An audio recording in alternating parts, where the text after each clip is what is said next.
সূর্যের প্রখর তাপে ডিমটি ফেটে হাঁসের একটা ফুটফুটে ছানা হলো।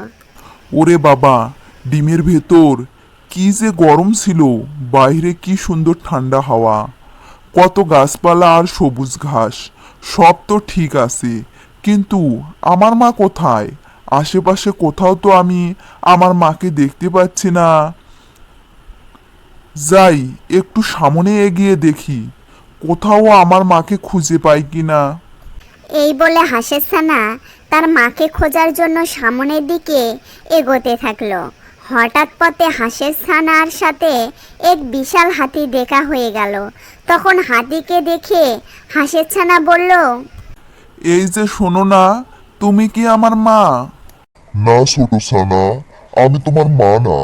ভালো করে আশেপাশে খুঁজে দেখো, তোমার মা তো হয়তো আশেপাশেই আছে। ও তাই, আমি ভেবেছিলাম তুমি আমার মা। আচ্ছা ঠিক আছে, আমি এখনই চললাম। এই বলে ছোট্ট হাঁসের ছানা আবারও তার মায়ের খোঁজে রওনা দিল।